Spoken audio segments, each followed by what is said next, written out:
Hubo un tiempo en que su nombre era sinónimo de clase, poder silencioso y un magnetismo social difícil de replicar. Era la mujer que dominaba el relato de su vida con precisión quirúrgica, la figura que marcaba tendencia sin alzar la voz, la protagonista indiscutible de todas las revistas del corazón. Isabel Preisler fue, durante décadas, una presencia tan imponente que incluso los periodistas más experimentados se preparaban cuidadosamente antes de enfrentar sus apariciones públicas. Pero el tiempo, esa fuerza que no perdona, parece haber dado un giro devastador a su historia. Hoy, esa misma mujer que supo manejar los hilos de la alta sociedad con una elegancia envidiable, atraviesa una de las etapas más oscuras de su vida. Y no hablamos solo del paso de los años, ni del reflejo que devuelve el espejo cada mañana, sino de algo mucho más profundo.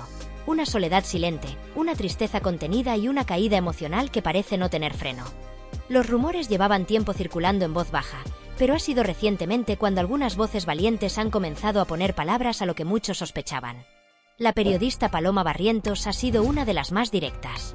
Tras años de seguir de cerca la trayectoria pública, y también la privada, de Isabel, ha decidido exponer lo que, según ella, se esconde tras la fachada impoluta de la socialité.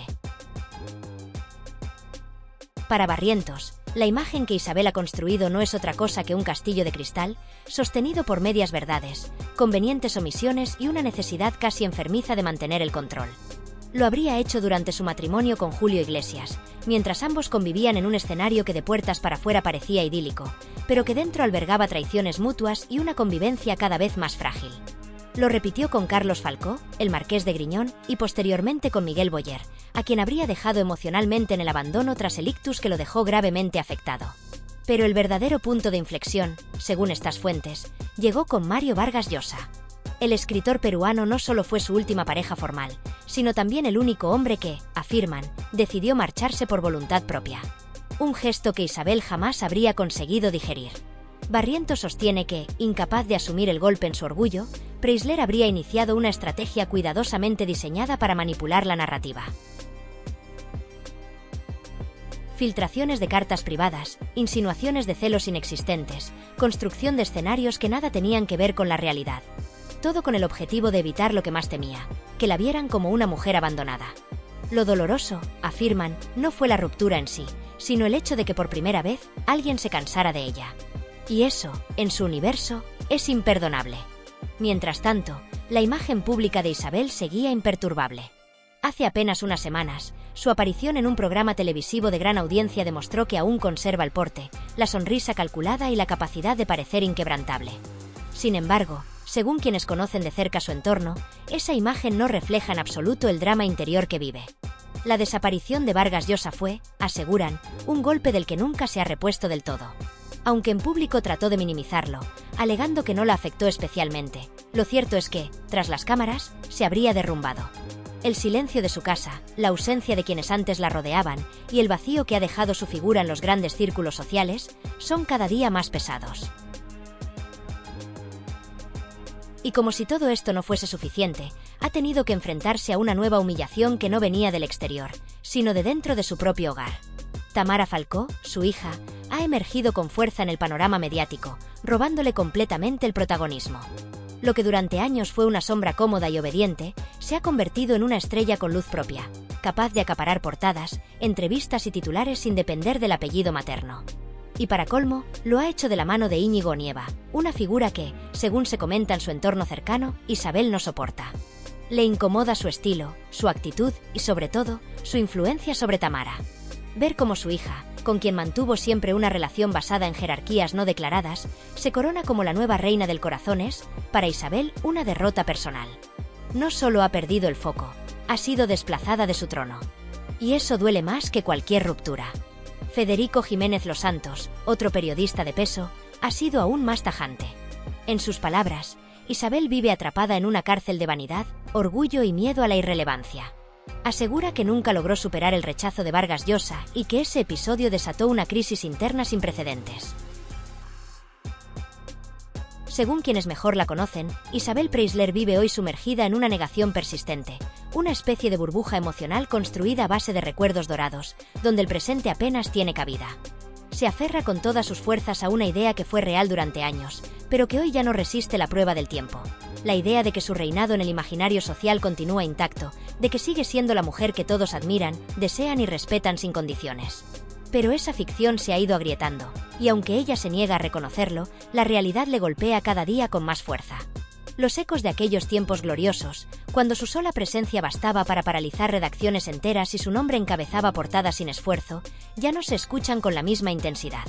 Su figura, aunque aún elegante, ya no domina las conversaciones de las tertulias ni ocupa el centro de los flashes como antaño. En su interior, sin embargo, persiste el relato de una época en la que su belleza abría puertas y su apellido dictaba modas. El problema es que el mundo ha cambiado, las prioridades también, y lo que antes era intocable hoy se analiza, se cuestiona, se reemplaza. Y esa pérdida de poder simbólico, de influencia silenciosa, es tal vez el golpe más duro que ha recibido una mujer que siempre vivió de la imagen que proyectaba y del control absoluto que ejercía sobre ella.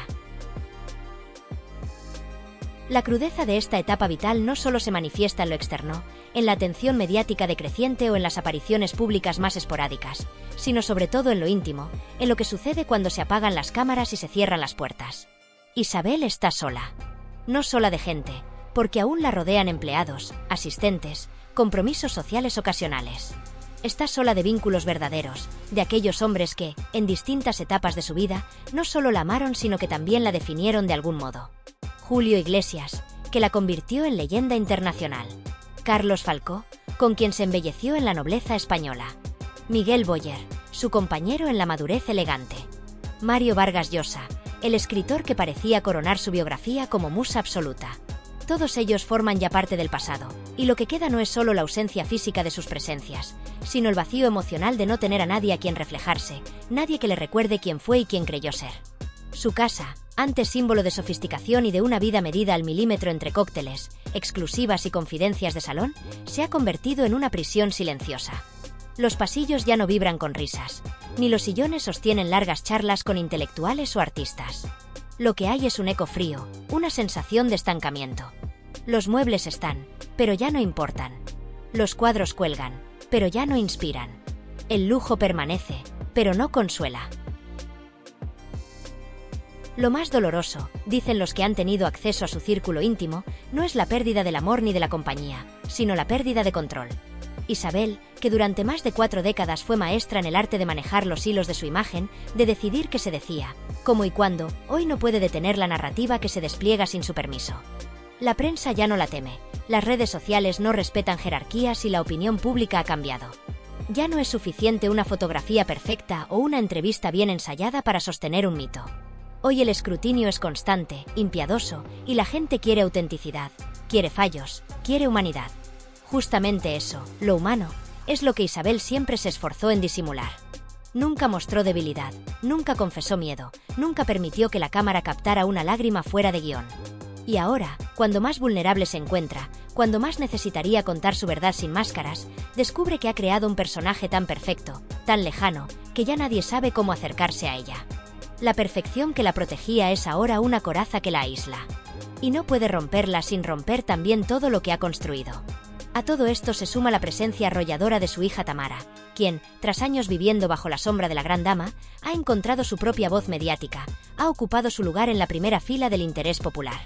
Tamara, con su estilo distinto, más emocional, más directo, más cercano a las nuevas generaciones, ha conseguido lo impensable, eclipsar a su madre. Las portadas ya no son de Isabel, son de Tamara. Las cámaras ya no se giran automáticamente hacia ella en los eventos, sino hacia la pareja que forman su hija y su polémico marido.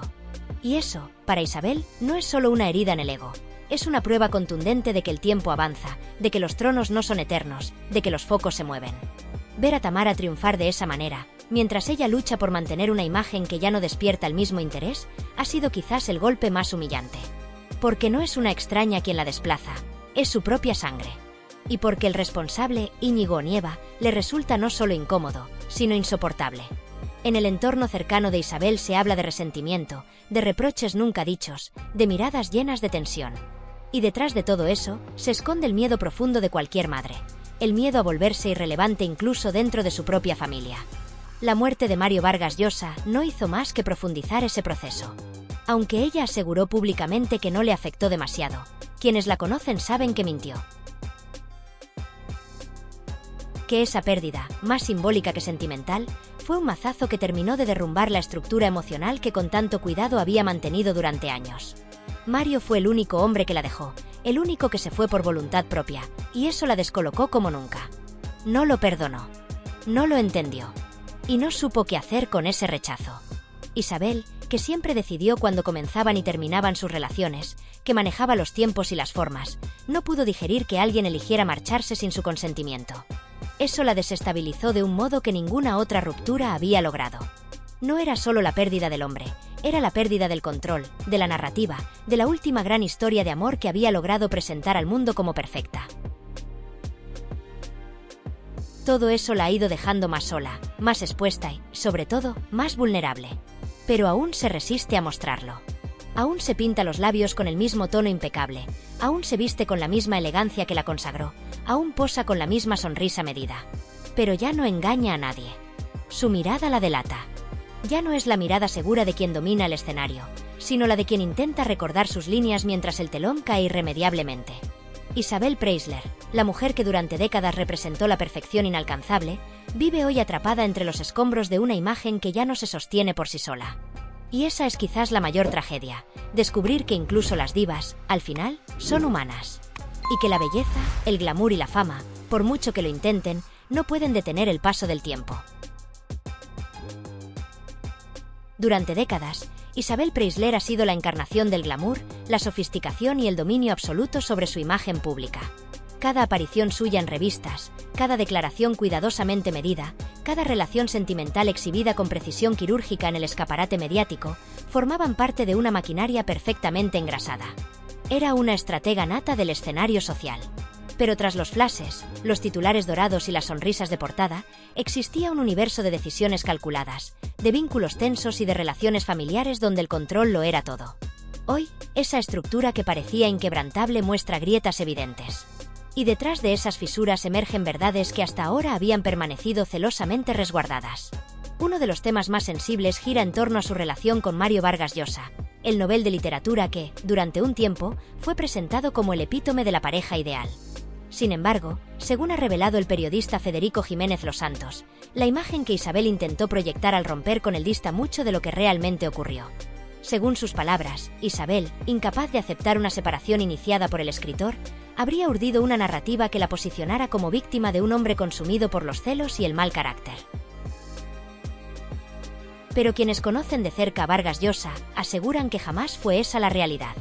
Lejos de estar dominado por arrebatos irracionales, el escritor habría vivido la relación con creciente incomodidad, atrapado en un universo que no era el suyo. Cenas protocolares, posados innecesarios, exigencias de exposición mediática que le resultaban ajenas y agotadoras. Vargas Llosa, amante del recogimiento y la libertad intelectual, habría sentido que su vida estaba siendo absorbida por un entorno superficial y artificial. Al ver que el escritor tomaba distancia, y finalmente la decisión de terminar la relación, Isabel no lo aceptó con discreción. Muy por el contrario, según Los Santos, se habría activado una operación silenciosa pero implacable. Filtraciones a determinados medios, revelaciones seleccionadas de correspondencia privada, insinuaciones sobre un carácter celoso y controlador, todo con la intención de modelar la opinión pública y evitar que la ruptura la dejara en una posición de debilidad.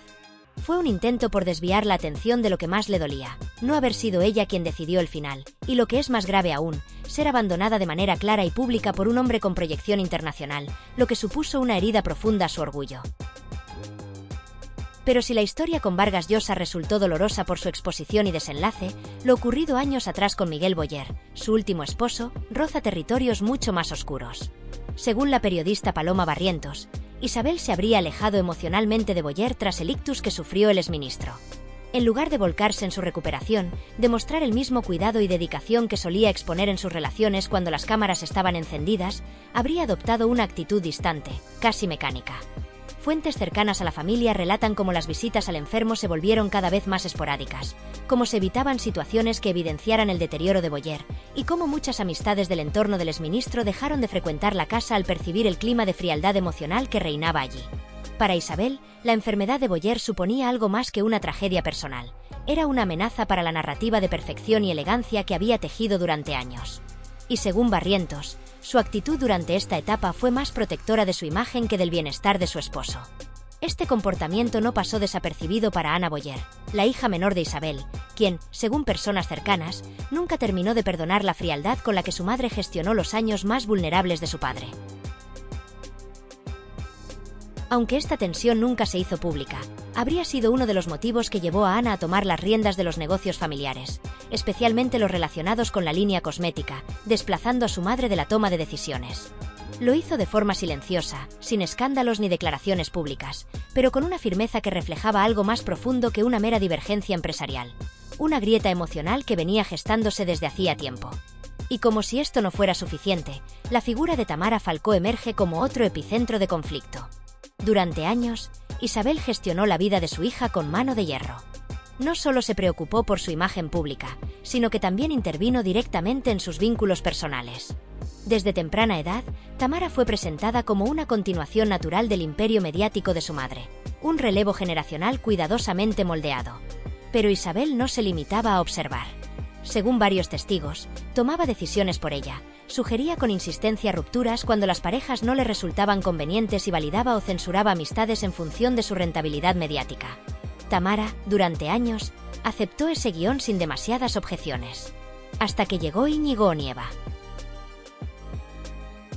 Desde el principio, Isabel lo consideró una amenaza. No encajaba con el molde. No respondía al tipo de figura que ella hubiera seleccionado para su hija. Y fue entonces cuando, según revelaciones de Paloma Barrientos, Isabel intentó maniobras más agresivas. No se limitó a expresar su desaprobación en privado. Habría ofrecido incluso favores a medios de comunicación para difundir noticias que dañaran la imagen de Onieva, buscando socavar su credibilidad, su trayectoria y su presencia pública. Lo que no esperaba es que esta estrategia se volviera en su contra. Cuanto más lo atacaba, más se consolidaba la relación entre Íñigo y Tamara. Y finalmente, el compromiso llegó, y con él, una nueva fractura. Por primera vez, Tamara actuaba sin el consentimiento de su madre, rompiendo con un patrón que llevaba décadas instaurado. El casamiento con Onieva supuso mucho más que una boda.